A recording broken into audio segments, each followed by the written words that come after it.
বাংলাদেশের রাজনীতিতে ফ্যাসিস্ট আওয়ামী লীগ, তাদের সহযোগী দোসর সিপিবি এবং যারা সচরাচর নিজেদেরকে মুক্তিযুদ্ধের পক্ষের শক্তি বলে দাবি করে, যেমন ধরেন সুলতানা কামাল চক্রবর্তী, মতি মাহফুজ, রেহমান সোবান, জাফর ইকবাল, ধ্বজভঙ্গ বুড়া, জেরাই খান পান্না, ফজু পাগলা, বিরানি আলম, মুরগি কবির, তারপরে ব্যাংক ডাকাত মুনতাসির মামুন ইত্যাদি ইত্যাদি ইত্যাদি, এরকম আরও অনেক আছে।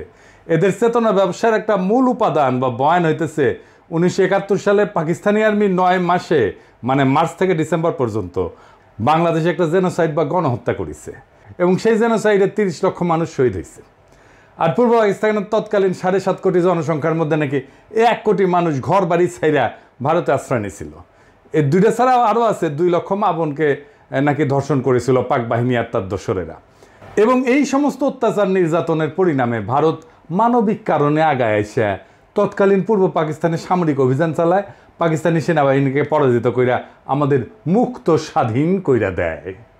এর ফলে আমাদেরকে ভারত মাতার প্রতি চিরকৃতজ্ঞ থাকতে হবে। এখন এই ঘটনা যেগুলো বললাম, এগুলো যদি আসলেই সত্যি হয়, তাহলে তো আমাদের আসলেই ভারত মাতার প্রতি চিরকৃতজ্ঞ থাকা উচিত। কিন্তু উপরের প্রত্যেকটা দাবি ডাহা মিথ্যা, একদম ডাহা মিথ্যা কথা। আমরা ভারত মাতার সোর্স থেকেই আজকের এপিসোডে প্রমাণ করে দেখাবো যে গণহত্যা আর 1 কোটি লোকের ভারতে আশ্রয় নেওয়ার দাবিগুলা ডাহা মিথ্যা।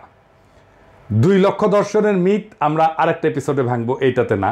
কারণ এই মিথের সাথে মুজিবের নিজের ভণ্ডামো যুক্ত হইয়া যে কয়জন ধর্ষিতা ছিল তাদের জীবনকে যে দুর্বিষহ করে দিছিল, এমনকি স্বাধীন বাংলাদেশে মুজিব সরকার, তাই এটার জন্য আলাদা এপিসোড করা দরকার।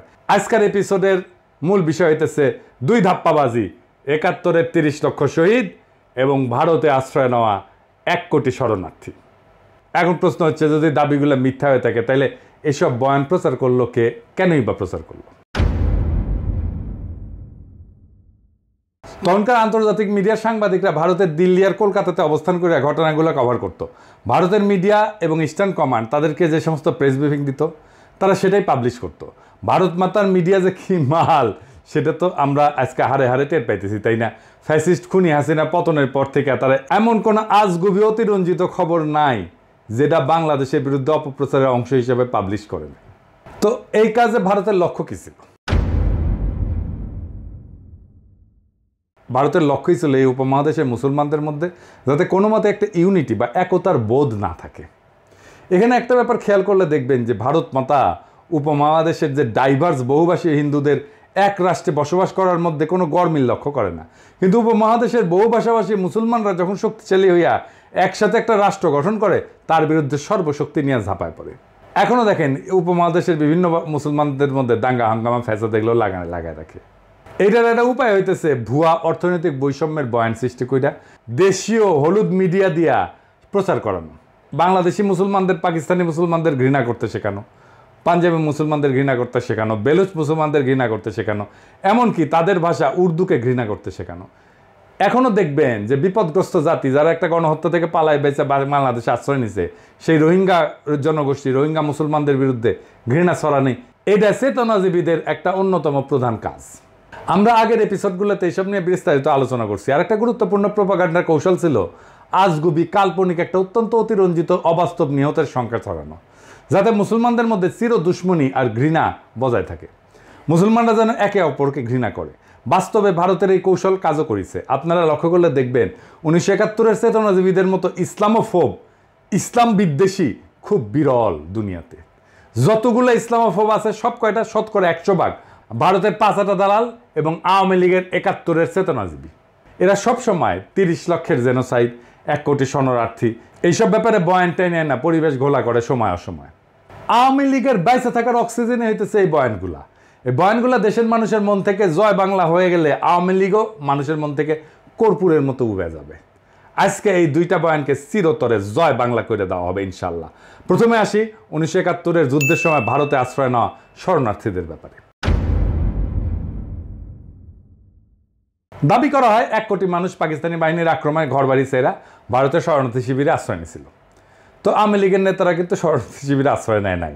তারা দেশ থেকে পালানোর সময় বিভিন্ন ব্যাংকের ভল্ট ভেঙে ডাকাতি করে কোটি কোটি টাকা নিয়ে ইন্ডিয়া গেছিল। সেসব টাকা দিয়ে কলকাতাতে বাড়ি ভাড়া করে থাকতো, ফ্ল্যাট ভাড়া করে, আর মদ খাইতো, আর সোনাগাছিতে কাটকা পাইতো। তো তখন পূর্ব পাকিস্তানের জনসংখ্যা ছিল 7.5 কোটি। বাংলাদেশে গ্রামের সংখ্যা 68,000-এর মতো, আমরা এটা জানি। 7.5 কোটি মানুষের মধ্যে 1 কোটি মানুষ নিজের ঘর বাড়ি ছেড়ে রোহিঙ্গা ফিলিস্তিনিদের মতো অন্য দেশে রিফিউজি হিসেবে আশ্রয় নেয়, এটা তো একটা ভয়াবহ ঘটনা। ভারত মাতাও এই সংখ্যা আন্তর্জাতিক মিডিয়াতে সেই সময় তাদের গণমাধ্যম দিয়ে প্রচার করাইছে। তাদের গণমাধ্যম কি জিনিস সেটা তো বুঝেনি। তো এটা করার পিছনে ভারতের একটা স্বার্থ ছিল। ভারত এই ব্যাপারে আন্তর্জাতিকভাবে প্রচার করিয়া আমেরিকা, ইউরোপের অন্যান্য দেশ থেকে খাদ্য, ওষুধ, সাহায্য, এগুলো অন্যান্য প্রয়োজনীয় সামগ্রী গ্র্যান্ট হিসেবে আনতো। এখন শরণার্থীর সংখ্যা, রিফিউজির সংখ্যা যত বেশি দেখাবে, ভারতের লাভ তত বেশি। কারণ একজনের বিপরীতে যদি তারা 100 জনের হিসাব দেখায়, খাবার, টাকা ইত্যাদি নেয়, তাহলে বাকি 99 জনের টাকা খাবার নিজেরা পকেটস্থ করতে পারবে। এখন বলবেন একজনের বিপরীতে 100 জন দেখাইছে, তার চেয়ে বেশি দেখাইছে। হিসাব আজকে দেখাই দেবো, আজকের ভিডিওতে দেখাই দেবো। বাস্তবে হয়েছেও তাই। আমি আপনাদেরকে একদম খোদ ভারতের রেসপন্সিবল মানুষের রেফারেন্সই দেখাতেছি। ভারতের এবং আওয়ামী লীগের অফিসিয়াল প্রোপাগান্ডার বিপরীতে আপনারা যদি আসল সংখ্যাটা শুনেন, তাহলে আপনারা চেয়ার থেকে পড়ে যাবেন এখনই। ভারতের সেনাবাহিনীর লেফটেন্যান্ট জেনারেল প্রেমনাথ হুন, লেফটেন্যান্ট জেনারেল, তার এক সাক্ষাৎকারে ভারতে আশ্রয় নেওয়া রিফিউজিদের আসল সংখ্যাটা বলছেন। জেনারেল হুন কিন্তু কোনো সুশীল বামপন্থী মানুষ না। উনি একজন কট্টর হিন্দুত্ববাদী, যিনি রিটায়ারমেন্টের পর শিবসেনাতে জয়েন করছিলেন, এখন এরপর বিজেপিতেও যোগ দিচ্ছেন। 1999 সালে ভারতের মিডিয়া রেডিফে ওনারা সাক্ষাৎকার নেয়। এডিটর সাহেব সাক্ষাৎকারটা পাশে দেখান, আপনারা সার্চ করে নিতে পারবেন। এই সাক্ষাৎকারে জেনারেল হুন 1971 সালে ভারতে আশ্রয় নেওয়া শরণার্থীদের আসল সংখ্যাটা প্রকাশ করছিলেন। সংখ্যাটা হইতেছে কত? শুইনা পড়ে যায় না চেয়ার থেকে, চেয়ারে সিট বেল্ট বাইন্ডা নেন। 90,000। 90,000, ঠিকই শুনেছেন, 90,000। কই 1 কোটি আর কই 90,000। বাংলাদেশে গ্রামের সংখ্যা 68,000। বাংলাদেশের অধিকাংশ জনগোষ্ঠী, মেজরিটি সংখ্যক গ্রামের কেউই ভারতে গিয়ে আশ্রয় নেয় নাই। গ্রামের সীমিত সংখ্যক ব্যক্তি ভারতে গিয়ে আশ্রয় নিয়েছিল। এখন কাঁঠালরানী পতনের পরই তো ফ্যাসিস্ট আওয়ামী লীগের দুর্বৃত্তরা বিপ্লবী জনতার ধাওয়া খাইয়া প্রায় লাখখানেক দুর্বৃত্ত ভারতে গিয়ে আশ্রয় নিছে। কলকাতাত আওয়ামী লীগ আবার অফিস খুলিছে। আরো অনেক দুর্বৃত্ত পলাইতে গিয়ে বিপ্লবী জনতার হাতে ধরা গেছে। কালামানিক তো পলাইতে গিয়ে সর্বস্ব হারায় মনের দুঃখে কলাপাতের উপরে শুয়েছিল। 1971 সালে এখনকার চেয়ে কম সংখ্যক মানুষ ভারতে গিয়ে আশ্রয় নিয়েছিল। ভারত মাতা এবং আওয়ামী লীগের প্রোপাগান্ডায় কীভাবে 90,000 1 কোটিতে রূপান্তরিত হয় দেখছেন। কাহিনী এখানে শেষ না। তৎকালীন পূর্ব পাকিস্তানে ভারতীয় মদতে আওয়ামী লীগের বিদ্রোহের ফলে দেশে আইন শৃঙ্খলা ব্যাপক অবনতি ঘটে। এর সাথে অবাঙালি মুসলমান হত্যা, ক্যান্টনমেন্টে আক্রমণ, এমনকি পাকিস্তানি আর্মিদেরকে খুন করা, এর জবাবে কাউন্টার ইনসার্জেন্সি অপারেশন ইত্যাদি কারণে আওয়ামী লীগের দুর্বৃত্ত ছাড়াও বেশ কিছু নিরীহ মানুষ ভারতে আশ্রয় নিতে বাধ্য হয়। আমার পরিবারও ভারতে আশ্রয় নিয়েছিল। তৎকালীন পাকিস্তান সরকার একটা পলিসি ছিল না যে পূর্ব পাকিস্তানের মানুষকে রিফিউজি বানায় ভারতে পাঠায় দেওয়া। এটা আমরা কিভাবে জানি? কারণ পাকিস্তান সরকার ভারতে আশ্রয় নেওয়া রিফিউজিদের দেশে ফিরে আসার জন্য আহ্বান জানাইছিল। এমনকি শরণার্থীদের দেশে ফিরে আসলে তাদের রিসেপশন করার জন্য সীমান্তে অভ্যর্থনা কমিটির ব্যবস্থাও করছিল। কিন্তু ভারতে আশ্রয় নেওয়া শরণার্থীরা ভারতের ক্যাম্পে মানবেতর জীবনযাপন করার বদলে দেশে ফিরে না আসে, এই জন্য ইন্ডিয়া আর আওয়ামী লীগ শরণার্থীদের প্রত্যাবর্তনকে স্যাবোটাজ করে। শরণার্থীরা সবাই দেশে ফিরে আসলে তো ভারতের বাটপাড়ি মাঠে মারা যাবে। গভর্নর টিক্কা খান যেদিন সীমান্তে ফিরে আসা শরণার্থীদের রিসেপশন করার জন্য অভ্যর্থনা কমিটিতে যায়, তখন লীগের গুন্ডারা সেই রাস্তা দিয়ে শরণার্থীরা যে বাস আসবে সেই রাস্তার মধ্যে মাইন পুঁতে রাখে। এর ফলে প্রত্যাবর্তনরত শরণার্থীদের বাস মাইনের উপরে পড়া বিস্ফোরণে উইরা যায়, যাত্রী সমত সবাই মারা যায়। দেখেন, রেফারেন্স আছে। এই লেভেলের সাইকোপ্যাথেরা মায়ানমার রোহিঙ্গাদের বিতরণ করে তাদের ফেরত নিতে অস্বীকৃতি জানাচ্ছে। কোনোভাবেই তারা রোহিঙ্গাদের ফেরত নেবে না। ইসরায়েলিরা ফিলিস্তিনিদেরকে বিতরণ করে তাদের ফিরে আসার সমস্ত পথ বন্ধ করে দিছে। ইসরায়েল কোনোভাবেই ফিলিস্তিনিদের রাইট টু রিটার্ন এটা অ্যাকনোলেজই করে না। পাকিস্তান সরকার এর ঠিক উল্টা পলিসি নিয়েছিল এবং ভারতে যাওয়া সমস্ত রিফিউজিকে দেশে ফিরে আসার আহ্বান জানায়। এমনকি সেপ্টেম্বর মাসে ইয়াহিয়া খান পূর্ব পাকিস্তানের সমস্ত বিদ্রোহীদের সাধারণ ক্ষমা ঘোষণা করে, যাতে তারা নির্ভয়ে দেশে ফিরে আসতে পারে। এইটা তো গেল ভারতের তথাকথিত 1 কোটি রিফিউজির কাহিনী। এইবার আসি দ্বিতীয় বিষয়ে, সবচেয়ে বড় বিষয়, 30 লাখ শহীদ। বিএনপি তাদের যে 31 দফা দিছে সেখানে 22 নম্বর দফার এই ব্যাপারে তারা একটা প্রতিজ্ঞা করেছে। কি আছে সেখানে আসেন দেখা যাক। অনেকগুলো দাবির মধ্যে এটা বলছে যে 71 সালে নিহত হওয়া মানুষের সংখ্যা এক্সটেন্সিভ সার্ভে করে বের করবে। তো এক্সটেন্সিভ সার্ভে কে করবে, কিভাবে করবে, সেটা পদ্ধতিগত স্বচ্ছতা কতটুকু থাকবে, এ সমস্ত ব্যাপারে একটু পরে আসতেছি। এর আগে 2015 সালের ডিসেম্বর মাসে বেগম খালেদা জিয়া এই ব্যাপারে একটা বক্তব্য দিয়েছিলেন। সেটা শুনে আওয়ামী লীগ আর সিপিবি বামদের মাথা খারাপ হয়ে গেছিল, চিল্লাপাল্লা শুরু করছিল। পারলে ওই দিনই খালেদা জিয়াকে জেলে নিয়ে যায়। খালেদা জিয়া বলছিলেন যে মুক্তিযুদ্ধের শহীদদের সংখ্যা নিয়ে বিতর্ক আছে। দেখেন এবং এডিটর সাহেব কথাটা শুনায় দেন। আজকে বলা হয় যে এত লক্ষ লোক শহীদ হয়েছে, এই জন্য অনেক বিতর্ক আছে যে আসলে কত শহীদ হয়েছে মুক্তিযুদ্ধের সময়, এটা নিয়েও বিতর্ক আছে, নানা বই চিন্তাবাদী। এখনো অনেকেই বলে, এমনকি যারা আওয়ামী লীগ বিরোধী তারাও বলে যে 71 সালে মুক্তিযুদ্ধ শেষে সোহরাওয়ার্দীর বডিগার্ড যখন 10ই জানুয়ারি 9 মাস পশ্চিম পাকিস্তান থেকে বাংলাদেশে ফিরে আসে, তখন সে এক বিদেশি সাংবাদিককে নিহতের সংখ্যা 3 লাখ বলতে গিয়ে ইংরেজিতে ভুলে 3 মিলিয়ন বলে।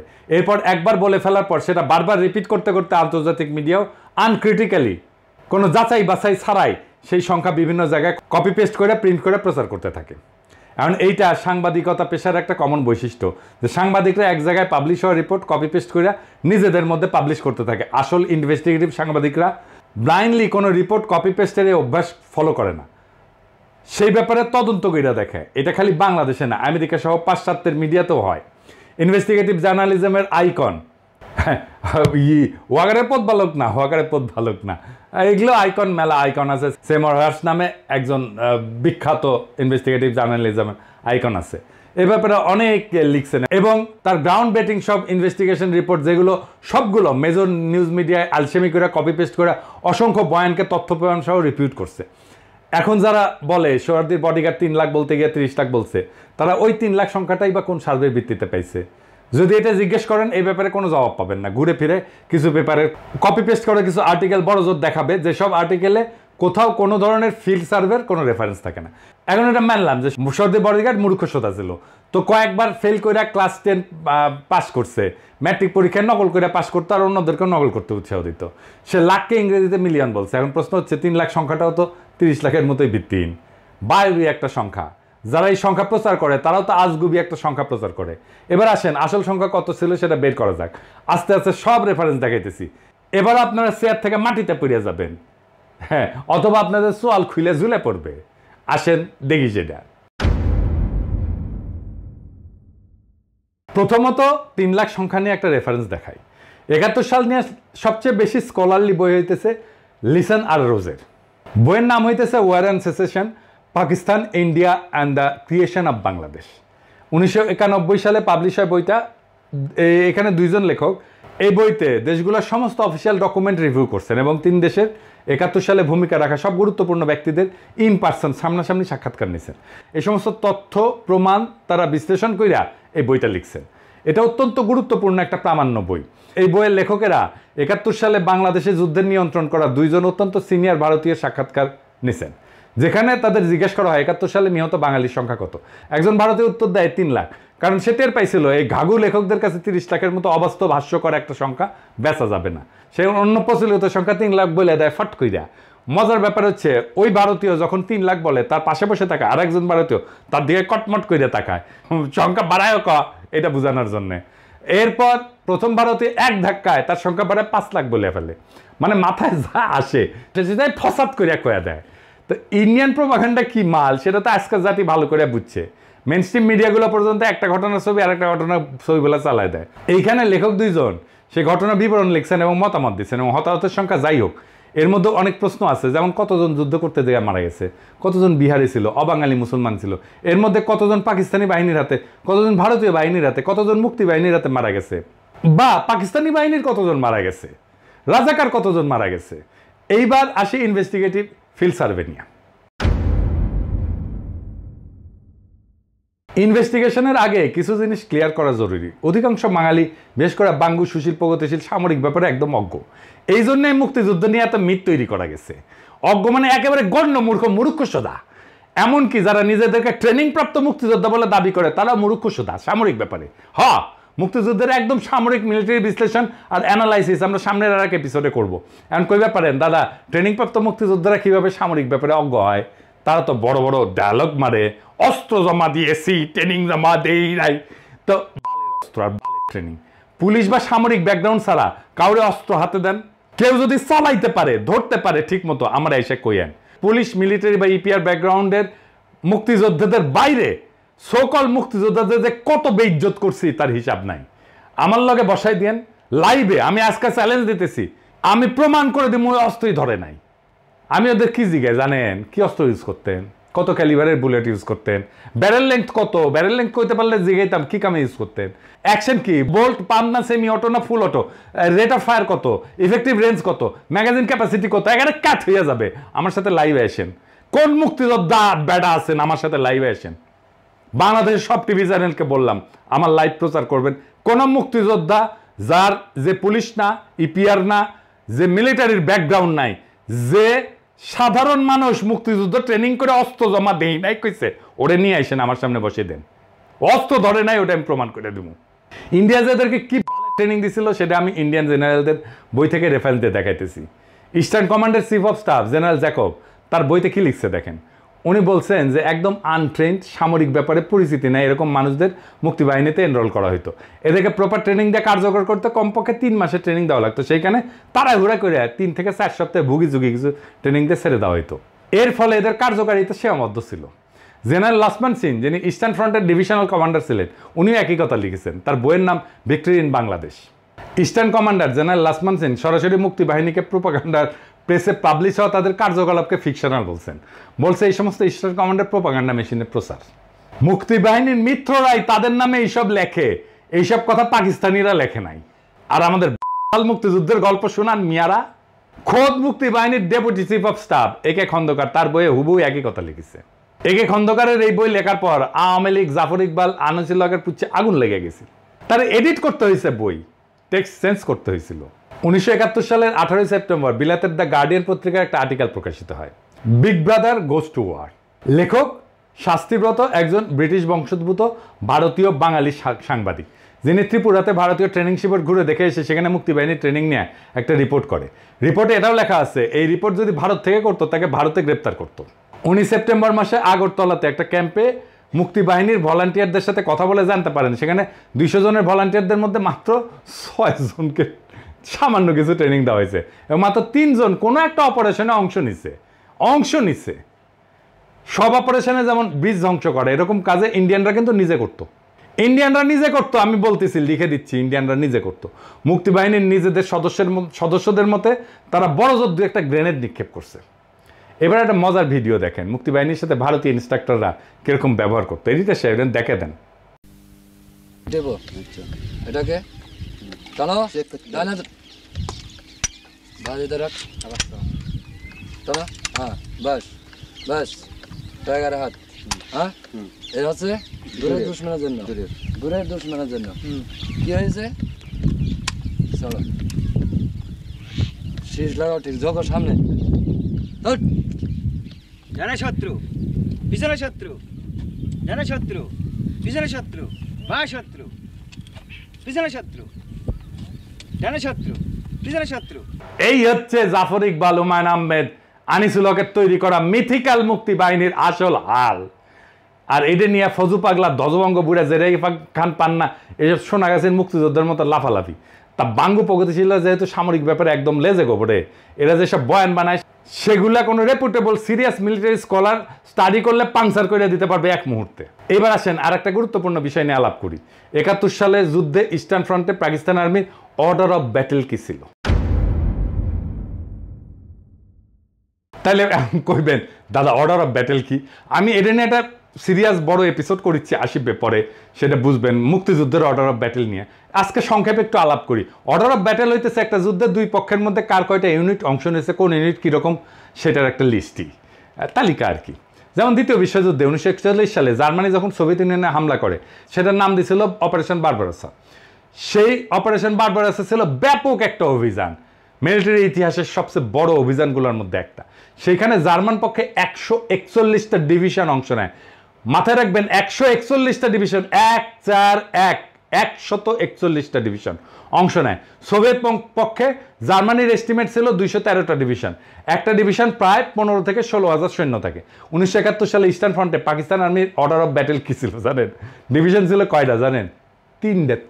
তিনটা, মাত্র 3টা। 14 ডিভিশন, 16 ডিভিশন আর 9 ডিভিশন।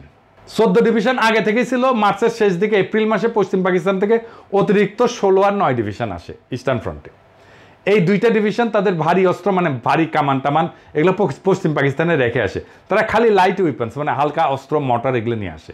সামরিক পরিভাষায় ইস্টার্ন ফ্রন্টে তো আসলে ওয়ার ছিল না, যুদ্ধ ছিল না, এটা ছিল কাউন্টার ইনসার্জেন্সি অপারেশন। ভারত মাতা 1984 সালে পাঞ্জাবে যে অপারেশন ব্লুস্টার করছে না, ওই যে শিখ মন্দির দখল করার সময়, এটাও কাউন্টার ইনসার্জেন্সি অপারেশন ছিল। সেখানে খালি এক অমৃতসরে স্বর্ণ মন্দিরে হামলা করতে ভারতীয় সেনাবাহিনী 3টা ডিভিশন ব্যবহার করছিল। 60-এর দশকের শেষ আর 70 দশকে অ্যান্টি নকশাল অপারেশনে ভারতীয় আর্মির পুরা ইস্টার্ন কমান্ড, যেটা আসলে পাকিস্তানের সাথে যুদ্ধ করছে, সেটাকে ইউজ করেছিল। সেটাও একটা কাউন্টার ইনসার্জেন্সি অপারেশন ছিল। এছাড়া ইরাক আর আফগানিস্তান যুদ্ধের প্রথম পর্যায়ে শেষ হওয়ার পরে আমেরিকান বাহিনী কাউন্টার ইনসার্জেন্সি অপারেশনই করছিল ওইখানে। ভিয়েতনাম যুদ্ধ আমেরিকা মূলত কাউন্টার ইনসার্জেন্সি অপারেশন করছে। এখন দ্বিতীয় বিশ্বযুদ্ধের সময় জার্মানি যে ইহুদিদের বিরুদ্ধে হলোকাস্ট করেছিল না, সেখানে 1941 থেকে 1945 এই 5 বছরে 60 লাখ ইহুদি মারা যায়। আমরা আগেই দেখেছি যে জার্মানরা খালি ইস্টার্ন ফ্রন্টেই 141টা ডিভিশন ডেপ্লয় করছিল অপারেশন বারবারার সাথে। ইউরোপের অন্য দেশগুলোতে জার্মানির আরও 60টা ডিভিশনের মতো সৈন্য ছিল। জার্মানরা সমগ্র ইউরোপ থেকে ইন্ডাস্ট্রিয়াল স্কেলে ইহুদিদের রেজিস্টার করে ট্রেনে করে নিয়ে এসে কনসেন্ট্রেশন ক্যাম্পে জড়ো কইরা সেখান থেকে বিশাল বিশাল গ্যাস চেম্বারে ঢুকায় ব্যাস আকারে ইহুদিদের মেয়েরা বিশাল ইন্ডাস্ট্রিয়াল ফার্নেসে তাদের মৃতদেহ পুড়ায় ফেলতো। জার্মানরা জাতি হিসেবে হাইলি এফিসিয়েন্ট জাতি। জার্মানি তখন প্রথম বিশ্বের একটা ইন্ডাস্ট্রিয়াল দেশ ছিল, যাদের লজিস্টিক্যাল ক্যাপাবিলিটি ট্রিমেন্ডাস ছিল। এত মানুষ, সৈন্য, রসদ, এফিসিয়েন্সি মুভ করানো চারটেখানি কথা না, তাও এত এফিসিয়েন্ট ইন্ডাস্ট্রিয়াল একটা জাতি 5 বছরে শত শত ডিভিশন সৈন্য আর তাদের ট্রিমেন্ডাস ইন্ডাস্ট্রিয়াল লজিস্টিক্স ক্যাপাসিটি ব্যবহার করে সারা ইউরোপ খুঁজে খুঁজে মাত্র 60 লাখ ইহুদি মারতে পারলো। আর পাকিস্তানের মতো একটা তৃতীয় বিশ্বের দেশ মাত্র 9 মাসের কাউন্টার ইনসার্জেন্সি অপারেশনে মাত্র 3টা ডিভিশন ব্যবহার করিয়া, কোনো বিশাল বিশাল গ্যাস চেম্বার, ইন্ডাস্ট্রিয়াল চুল্লি ব্যবহার না করিয়া 30 লাখ লোক মাইরা ফেলাইলো এবং লুকায় ফেলাইলো। গাঞ্জা না খাইলে নাকি প্রগতিশীল হওয়া যায় না। তো গাঞ্জারের নৌকা কোন পাহাড়তলিতে নিছিল দেখেছেন? কেউ প্রশ্ন করে নাই, কাউরে প্রশ্ন করতে দেয় নাই। এরাই প্রগতিশীলতা, এরাই মুক্তিযুদ্ধের চেতনা। বাঙ্গু প্রগতিশীলদের গোজামিল দেওয়া বয়ানকে যে কোনো মিলিটারি এক্সপার্ট অ্যানালাইসিস করলে জয় বাংলা করে দিতে পারবে। 2023 সালে গাজার যুদ্ধে ইসরায়েল প্রায় 2 বছর ধরে গাজার উপরে ব্যাপক এরিয়াল বোম্বিং করছে। গ্যাস চেম্বারের পর এরিয়াল বোম্বিং হচ্ছে সবচেয়ে বড় এফিশিয়েন্ট মেথড অফ জেনোসাইড। যুদ্ধ বিমান থেকে 1000 বা 2000 পাউন্ডের একটা বোমা একটা ঘনবসতিপূর্ণ এলাকায় ফেললে ব্যাপক ক্ষয়ক্ষতি হয়, অসংখ্য মানুষ হতাহত হয়। ভিয়েতনাম যুদ্ধের 10 বছরে 1965 থেকে 1975 পর্যন্ত চলছে। আমেরিকার রেকর্ড অ্যামাউন্ট এরিয়াল বোম্বিং করছে। সমগ্র দ্বিতীয় বিশ্বযুদ্ধে আমেরিকার মতো একটা ইন্ডাস্ট্রিয়াল জায়ান্ট, যারা যুদ্ধের সব ফ্রন্ট মিলায় জার্মানি, জাপান, ইতালি সবার বিরুদ্ধে মোট 21 লাখ টন বোম ফেলছে বিমান থেকে। সেখানে শুধু ভিয়েতনাম যুদ্ধে আমেরিকা কত বোম্বিং করছে জানেন? কত করছে বোম্বিং? 70 লাখ টন। সেটা করার পরে ভিয়েতনামের সিভিলিয়ান ক্যাজুয়ালিটি ছিল 3 থেকে 4 লাখ। ভিয়েতনামও বাংলাদেশের মধ্যে একটা ঘনবসতিপূর্ণ দেশ। ইসরায়েল গাজার মতো ঘনবসতিপূর্ণ একটা জায়গাতে প্রায় 2 বছর ধরে ব্যাপক এরিয়াল বোম্বিং কইরা প্রায় সব বিল্ডিংকে ধ্বংসস্তূপে পরিণত করছে, আপনারা দেখছেন চোখের সামনে। এরপরেও গাজার হেলথ মিনিস্ট্রির হিসাবে গাজাতে 2 বছরে নিহতের সংখ্যা 70,000-এর মতো। প্রথম বিশ্বযুদ্ধের পর সবচেয়ে ব্লাডিয়েস্ট রক্তাক্ত যুদ্ধ ছিল ফ্রান্সে ভার্ডুনের যুদ্ধ। এই যুদ্ধ 1916 সালের 10 মাস ধরে সংগঠিত হয়। 10 মাস ধরে 12 লাখ জার্মান আর 11 লাখ ফরাসি সৈন্য রিলেটিভলি একটা অত্যন্ত ছোট এলাকায় জড়ো হয়ে ক্রমাগত আক্রমণ প্রতি আক্রমণ করতে থাকে। 2 দেশই শিল্পোন্নত, প্রথম বিশ্বের দেশ, বিশাল ইন্ডাস্ট্রিয়াল আর লজিস্টিক্যাল ক্যাপাসিটি। ভার্ডুনে জার্মানরা প্রথম দিন ফরাসি পজিশনে 10 লাখ আর্টিলারি শেল নিক্ষেপ করছিল। 10 লাখ, 1-2 হাজার না, 10 লাখ একদিনে। পুরা যুদ্ধের 2 পক্ষ মিলে 4 থেকে 5 কোটি খালি আর্টিলারি শেল নিক্ষেপ করছে। কত কোটি কোটি রাউন্ড রাইফেল আর মেশিন গানে গুলি খরচ করছে সেটার তো হিসাবই নাই। ভার্ডুনের যুদ্ধে জার্মান সৈন্য ক্যাজুয়ালিটি বা নিহত হয়েছে 1.5 লাখ, ফরাসি হতাহতের সংখ্যা 1.5 লাখের মতো। সেইখানে পাকিস্তান পুরা 9 মাসের কাউন্টার ইনসার্জেন্সি অপারেশনে কোথাও কোনো ধরনের এরিয়াল বোম্বিং না কইরা 30 লাখ বা 3 লাখ মাইরা ফেললো, এই কোদার দড়ি ফেলাও বায়া উঠে যায়। ওই মূর্খ সোদা বাঙ্গ প্রগতিশীলদের এই সমস্ত বয়ান শুনলে আসমানে উঠে যেতে ইচ্ছা করে। এবার আসি, তাহলে কি 71 সালে নিহতের সংখ্যা নিয়ে কোনো ইনভেস্টিগেটিভ জার্নালিজমের রিপোর্টই নাই? সৌভাগ্যক্রমে আছে, এবং সেই রিপোর্ট একদম রেফারেন্স ডিভাস্টেটিং একটা রিপোর্ট রে ভাই। হ্যাঁ, উইলিয়াম ড্রামন্ড, যিনি একজন বিখ্যাত আমেরিকান সাংবাদিক। এই ড্রামন্ড সাহেব এখনো বেঁচে আছেন, যে কেউ তার থেকে এটা ভেরিফাই করতে পারবেন। উনি ইউনিভার্সিটি অফ ক্যালিফোর্নিয়া বার্কলের প্রফেসর বর্তমানে। পেশাগত জীবনে লস অ্যাঞ্জেলস টাইমসের সাথে ছিলেন ডেমোক্রেট। প্রেসিডেন্ট জিমি কার্টারের সময় উনি অ্যাসোসিয়েট প্রেসের সেক্রেটারি ছিলেন। অত্যন্ত সম্মানিত রেসপেক্টেড একাডেমিশিয়ান এবং জার্নালিস্ট। 1972 সালের 6 জুন বিলাতের গার্ডিয়ান পত্রিকা ঢাকা থেকে পাঠানো ওনার সেই রিপোর্টটা ছাপে। রিপোর্টের নাম ছিল দ্য মিসিং মিলিয়ন্স। ড্রামন্ড যুদ্ধের পর বাংলাদেশের গ্রাম পর্যায়ে অসংখ্যবার ভ্রমণ কইরা গ্রামের মানুষজনের সাথে এই ব্যাপারে কথা বলেন। এছাড়া সরকারি বিভিন্ন মানুষের সাথেও ব্যক্তিগতভাবে কথা বলেন। উনি লিখছেন ইংরেজিতে, মাই judgement based on numerous trips around Bangladesh and extensive discussion with many people at the village level as well as in the government is that 3 million death figure is an exaggeration so gross as to be absurd. তার মানে উনি বলতেছেন যে আমি বিভিন্ন সরকারি লোক এবং গ্রামের লোকদের সাথে আলাপ সালাপ কইরা যেটা বুঝতে পারছি যে এই 30 লক্ষ নিহতের সংখ্যা এত বেশি বাড়ায় বলা যেটা এটা অসম্ভব এবং ভুয়া একটা সংখ্যা। এরপরে উনি মুজিবের নিহতের সংখ্যা নিয়ে একটা সার্ভের কথা প্রকাশ করেন। মুজিব 72 সালে দেশে এসে 30 লাখ নিহত বলার পর একটা সরকারি উদ্যোগ নিয়েছিলেন নিহতদের আসল সংখ্যা বের করা। স্বরাষ্ট্র মন্ত্রণালয়ের অধীনে দেশের তৎকালীন পুলিশের ইন্সপেক্টর জেনারেলকে দায়িত্ব দেওয়া হয় যে প্রত্যেক থানায় পুলিশের মাধ্যমে একটা রিপোর্ট পাঠাইতে। ওই থানায় 9 মাসে পাকিস্তান আর্মির হাতে নিহত মানুষের সংখ্যা কত এবং সেগুলো যোগ করে কত আসে। মুজিব সেই রিপোর্ট আসলে সংখ্যা দেখে স্বাভাবিকভাবেই সেটাকে ধামাচাপা দেয়। বিল ড্রামন্ড একদম সরকারের ভেতরের থেকে সেই রিপোর্ট দেখে সেটার সংখ্যা প্রকাশ করে। সংখ্যাটা কত? কত সংখ্যাটা? আসল সংখ্যা শুনলে ভিমরি খাইবেন না, চেয়ার থেকে পড়ে যাবেন এক্ষুনি। কত? 3 লাখ, 1 লাখ, 30,000, 10,000? না, কোনোটাই না। 2,000, 2,000, 2,000। জি হ্যাঁ, ঠিকই শুনেছেন, 2,000। এই রিপোর্টটা এখনো আছে, যে কেউ নিজের চোখে সেটা পড়ে নিতে পারেন, স্পষ্ট লেখা আছে। ইংরেজি যেহেতু কইছে সেহেতু ঠিকই কইছে। Since the 3rd week of March when the Inspector General's office in Bangladesh Home Ministry began its field investigations, there have been about 2,000 complaints from citizens about death at the hand of Pakistani army.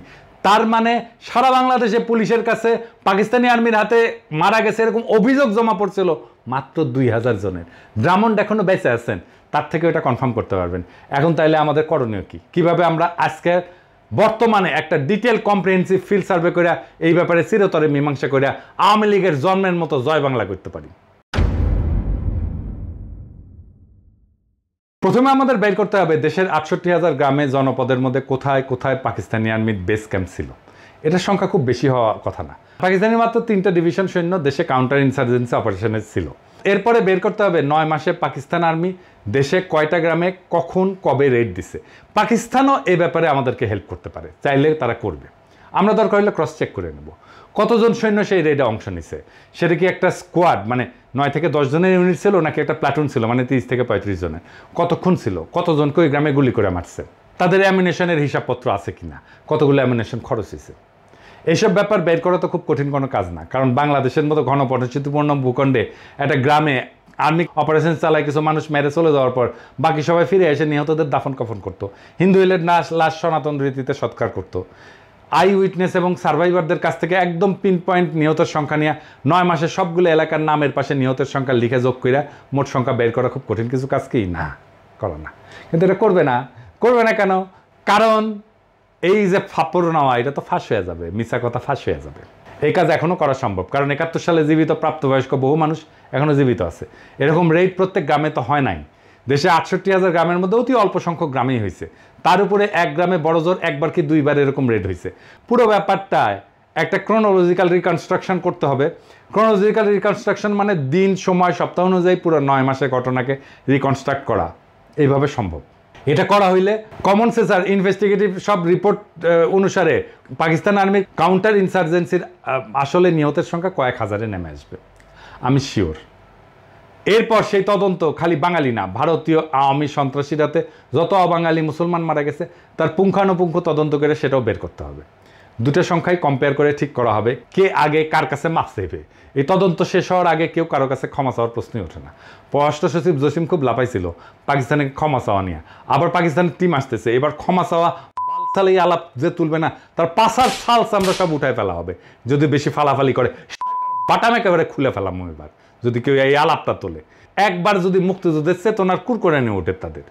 BNP যেহেতু তাদের 31 দফার মধ্যে এই point include করছে, আল্লাহ চায় তো ভবিষ্যতে যদি তারা নির্বাচনে জিতে ক্ষমতায় আসে, চান্স যদিও কম, যাই হোক, হ্যাঁ, তাহলে এইটা বাস্তবায়ন করুক। তারা কিভাবে বাস্তবায়ন করবে? যদি কোনো আমলা বা সচিবকে দিয়ে এটা কমিটি বানায়, দায় সারা অস্বচ্ছ তদন্ত চালায় রিপোর্ট দেয়, সেটা অবশ্যই আমরা প্রত্যাখ্যান করব। এখন বিএনপিতেও তো চেতনাজীবীতে ভৈরা শেষ, তার মধ্যে সব চেতনার দালালরা ঢুকে বসে আছে। যদি কোনো সুশীল বিএনপি বুদ্ধিজীবী চেতনাজীবী ধরিয়ে না কমিটি বানানো হয়, সেটাও আমরা প্রত্যাখ্যান করব। এই ব্যাপারে সবচেয়ে বেশি গুরুত্বপূর্ণ যেটা, সেটা হচ্ছে ফিল্ড ইনভেস্টিগেশনের স্বচ্ছতা।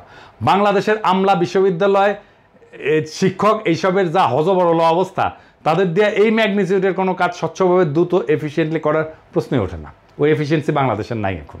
এটার জন্য একমাত্র সমাধান হচ্ছে একটা ওয়েল রেসপেক্টেড আন্তর্জাতিক কমিশনকে বাংলাদেশে ডেকে আনা, তাদের দিয়ে ফিল্ড সার্ভে করা, ইনভেস্টিগেশন করানো।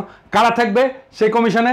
সেখানে সামরিক যুদ্ধ, মিলিটারি অপারেশনের ব্যাপারে অভিজ্ঞ, একটা অপারেশন ডিটেলস বর্ণনা শুনে সেখানে কীরকম ক্যাজুয়ালিটি হয়, সার্ভাইভার আই উইটনেসদের সাথে কথা বইলা আসল ঘটনা রিকনস্ট্রাক্ট করতে পারে এরকম লোক। এই সমস্ত ব্যাপারে যারা এক্সপার্ট, তারাই সেই কমিশনে থাকবে।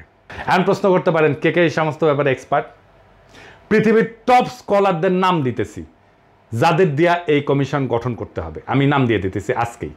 Professor Jeffrey Wawro, university of north টেক্সাসের সামরিক ইতিহাসের অধ্যাপক এবং ইউএনটি মিলিটারি হিস্ট্রি সেন্টারের পরিচালক। Professor John Mearsheimer, university of Chicago আর ওয়ার্ল্ডের Harrison distinguished service professor. Professor Benny Morris, Ben Gurion university নেগেভের মধ্যপ্রাচ্য স্টাডিজ বিভাগের ইতিহাসের অধ্যাপক। প্রফেসর উইলিয়াম ড্রামন্ড, যার কথা আগে বলছি, UC Berkeley graduate school of জার্নালিজমের সাংবাদিকতার অধ্যাপক। Professor Christopher Andrew, university of কেমব্রিজের আধুনিক এবং সমসাময়িক ইতিহাসের এমিরেটাস অধ্যাপক। প্রফেসর টম নিকলস, অবসরপ্রাপ্ত স্ট্র্যাটেজি অধ্যাপক, ইউএস নেভাল ওয়ার কলেজ। এরা প্রত্যেকেই তাদের ফিল্ডের টপ স্কলারদের মধ্যে একজন। প্রত্যেকের একাডেমিক আর রিসার্চ ইন্টিগ্রিটি আনকোয়েশ্চেনেবল। এরা যৌথভাবে কোনো তদন্তের ওপিনিয়ন দিলে সেটা সমস্ত আন্তর্জাতিক গণমাধ্যম, যেমন ধরেন নিউ ইয়র্ক টাইমস বলেন, গার্ডিয়ান বলেন, ওয়াল স্ট্রিট জার্নাল বলেন, ওয়াশিংটন পোস্ট বলেন, দ্য টেলিগ্রাফ বলেন, লোমন্দ বলেন, সবাই সেটা বড় করে হেডলাইন নিয়ে ছাপবে এবং পজিটিভ রিভিউ দিবে। এদের ফিল্ডে করা কাজকে আন্তর্জাতিক মহলে ভারত আওয়ামী মার্কা ছাপতি বাদে আর কেউ প্রশ্নই তুলবে না। এইভাবে যদি একটা স্বচ্ছ ট্রান্সপারেন্ট আন্তর্জাতিক স্কলারদের নিয়ে গঠিত কমিশন দেওয়া তদন্ত করানো হয়, সেটা ভারতীয় আওয়ামী বয়ানের ধুতির কাঁচাটাই না খুলে দেবে। ভারত আওয়ামী লীগ বয়ান যেটা সৃষ্টি করা হয়েছিল উপমহাদেশের মুসলমানদের মধ্যে যাতে আজীবন শত্রুতা তিক্ততা বজায় থাকে, যাতে তারা কখনো একতাবদ্ধ হইয়া এই অঞ্চলের ভারতীয় আগ্রাসন মোকাবেলা করতে না পারে, সেটা চিরতরে জয় বাংলা হইয়া যাবে। ভারত মাতা আওয়ামী লীগ আর তাদের বয়ান নতুন বাংলাদেশের ইতিহাসে আস্থা করে নিক্ষেপিত হবে।